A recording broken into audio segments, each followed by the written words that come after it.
വീണ്ടും ഒരു ജന്മം തരുമോ എന്ന് കവി ചോദിക്കുന്നുകൂടെ. ഇവിടെ തന്നെ ജനിക്കണം. കേരളത്തെ ഈ മനോഹരമായ സ്വർഗതുല്യമായ ഭൂപ്രകൃതിക്ക് തുല്യമായി നമുക്ക് മനുഷ്യജീവിതത്തെയും മനോഹരമാക്കി തീർക്കാൻ കഴിയും.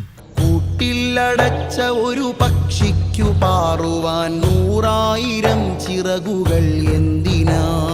തൂവലുകൾ ഓരോന്നഴിച്ചു തന്നാലിതൾ വിരിയാത്ത കിളികൾ കൊടുപ്പുനെയ്യ.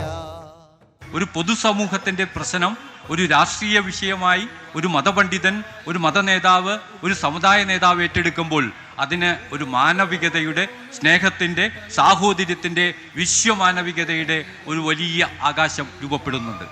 വിത്തിൽ നിറഞ്ഞ മരവിത്തിന്നു വളരാൻ നനമണ്ണു തേടുന്ന വേരെന്തിനാ? ചെറുവേരതോരോന്ന് പിഴുതു തന്നാൽ പൂവ് പൂക്കാത്ത ചില്ലയ്ക്ക് ഉയിരു നൽകാ. ഞാനെന്ന അനുഭവം ഭേദിച്ചു നമ്മൾ, നാം എന്ന ലോകങ്ങളെ പണിയണം. അവരെന്റെ ആനന്ദമാശിച്ചു നമ്മൾ, അഭിമാനബോധങ്ങളെ വെടിയണം. കൂട്ടിലടച്ച ഒരു പക്ഷിക്കു പാറുവാൻ 100,000 ചിറകുകൾ എന്തിനാ?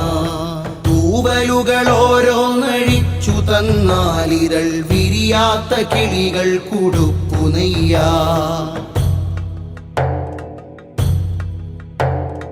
തിമിരം നിരപ്പിച്ച് കുരുടന്നു കാണാൻ കൈവിളക്കേന്തുന്നതർത്ഥശൂന്യം. അന്ധനെ തൊട്ടു നോവിക്കാതെ അന്യന്റെ വഴി നടത്തം വിളക്കിന്റെ ദൗത്യം. ഈ 2 വാനങ്ങൾ തെളിയുന്ന വ്യാഖ്യാന നാട്യങ്ങളുള്ള പുതുലോകക്രമം. ഹൃദയത്തിൽ ഇഖ്ലാസ് കൊണ്ടതി ജയിക്കുന്ന മാനവിക മൂല്യങ്ങളാണ് മുഖ്യം.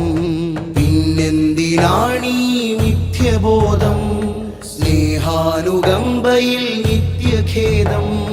ചിരിനാരിറക്കിയിട തൂർക്കുന്ന മുറിവുകൾ മായുന്നതല്ലയോ ദുഃഖഭേദം? മായുന്നതല്ലയോ ദുഃഖഭേദം?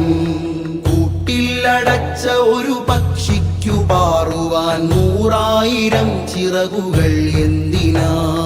തൂവലുകൾ ഓരോന്നഴിച്ചു തന്നാലിതൾ വിരിയാത്ത കിളികൾ കൊടുപ്പുനെയ്യ. മനുഷ്യ, നിന്റെ ജീവിതത്തിൽ നീ ആർഭാടമരുത്, ധൂർത്തരുത്. ഭൂമിയിലുള്ളത് മുഴുവനും ചെലവഴിച്ച് നശിപ്പിക്കരുത്. നിന്റെ ശേഷം വരുന്നവർക്ക് കൂടി ഈ ഭൂമിയിൽ ബാക്കി വെക്കണം. നരകം തൊടാതെ സ്വർഗം പുൽകണം. ജഗനിയന്താവിന്റെ